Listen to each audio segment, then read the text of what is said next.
Are you a wood turner looking for a better face mask? Stay tuned to find out if the Airshield Pro from Trend might be the one for you.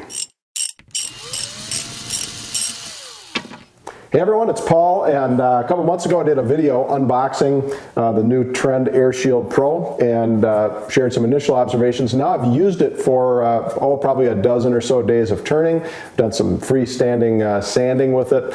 Just wanted to share some observations with you. So just to kind of set the table first, this is not a cheap upgrade. If you're just getting started scrounging up pennies for wood turning, you probably want to start out with something like this. You know, in the world of Maslow's hierarchy of need, if you had Psych 101, this is kind of your basic, going to meet your safety needs.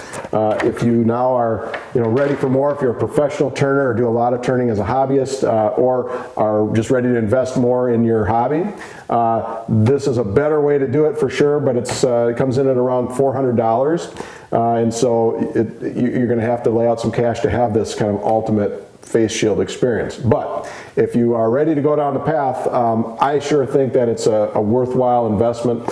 And basically, let me share how it works. So you're pulling in, it's got a ventilation system, so it's pulling in air and filtering it out through two filters that are installed up here on the top of the helmet, pulling that air through and then filtering it out with, these are 0.6 micron filters. So that's a serious filtration system. That's as good as really high-end dust collection system. So I can feel really good about that. I've noticed really no residual dust coming through and bothering me from a breathing standpoint. You typically will notice that after a long day of turning if you've been exposed to a lot of dust. So it delivers that cool ventilated air down, running it across the mask. And you've got an elastic band and a nylon membrane kind of sealing it in. This is not sealing it airtight, but it's just keeping the bulk of the dust from flying in through the side. It doesn't have to be sealed tight kind of to hazmat quality because it's a positive pressure airflow. It's bringing that air in and kind of pushing it out then through the side. So that makes it more comfortable to wear. And so then before you're going to use it, what you're going to want to do is first charge it up. The first charge, they say, charge it for 24 hours, and then each charge after that, 14 hours for a full charge. The charge lasts for, it says in the manual, about 8 hours. I've used it for a day, nearly 8 hours, and didn't run it out of a charge ever, so I haven't run it out of a charge. You can get a second battery and a cradle if you want to charge it and have an extra battery on hand, and that might be a good idea if you are a professional or if you do longer days of turning, or however you're going to use this. So charge it up, just the way I charge it is just with the battery installed in the unit and plugging into the back of the unit and just snapping that in and letting it charge. Then the next step is once you're ready to use it, it comes with this little doohickey which measures the airflow, which is kind of neat to make sure that you're getting enough airflow. And this really, I think, is kind of a litmus test for two things. One is the battery charged enough to push air through adequately, and it'll be sort of a crude test of if your filters are clean enough. So you just set it in place, turn the unit on, and then it blows it up, and as long as it blows this red ball up more than halfway up the tube, you're set to go. And so this is definitely set to go.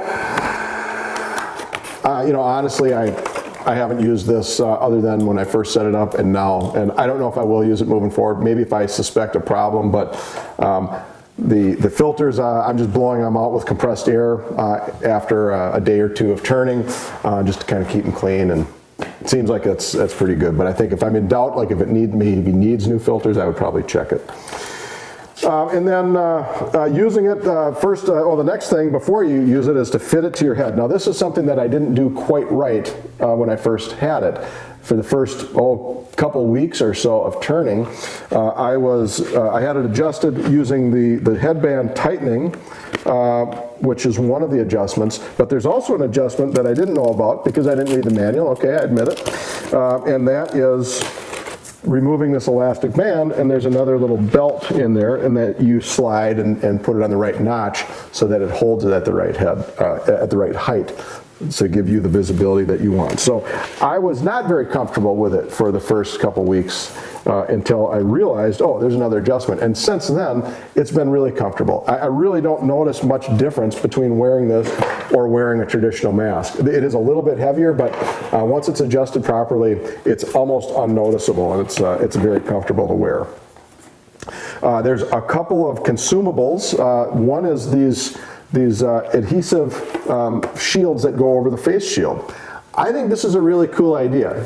So basically it peels off, and if it gets scratched up or gunked up with finish, you can just replace this plastic sheet, and these cost about $4 a piece, I think, for a fitted sheet, which isn't super cheap, but it's cheaper than replacing the whole shield. And I have had to toss one of these traditional, this is my second one of these. I had to toss the first one because it got all full of finish, and I tried to clean it off and it got really scratched up. So I like that concept. And then you can also, they also sell replacement filters, and I think you can probably get by for a long time on a set of filters because you clean them out with compressed air, or I take the vacuum and clean them off that way as well.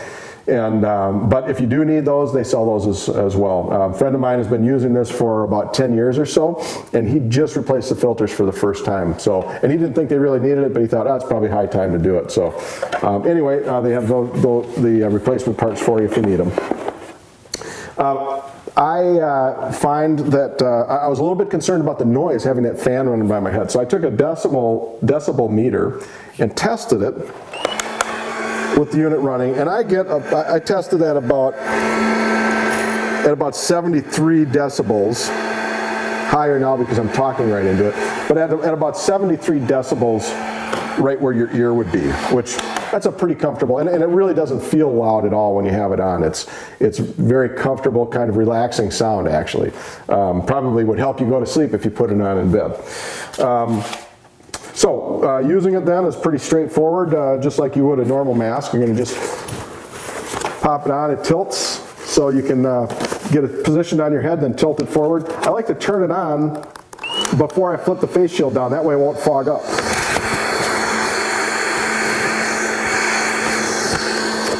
And then the elastic banding holds tight around your face. Which is, you know, that kind of system is, I think, better for guys with beards than these, right? That you can let a lot more in that way, so that positive airflow pushing it through, I think you can get better dust filtration and capture that way.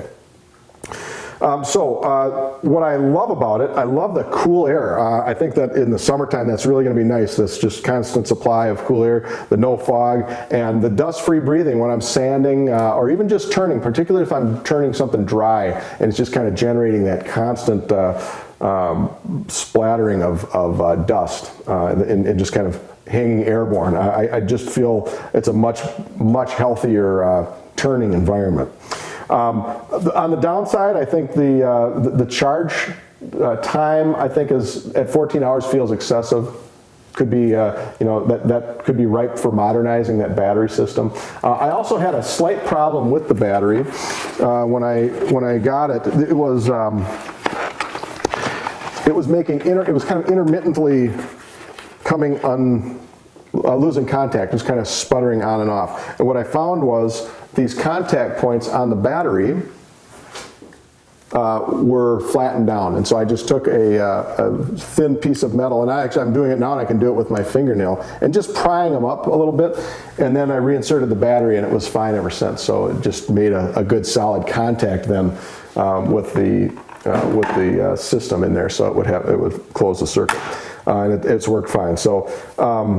But other than that, I think it's really a fantastic system, and I feel like it's a nice upgrade for a wood turning shop, or if you're doing sanding, a lot of freestanding sanding. I think it's really handy for that. It is not intended for fumes, so it doesn't have a charcoal filtration system. That would be kind of a neat add-on for this, but it doesn't exist as far as I know.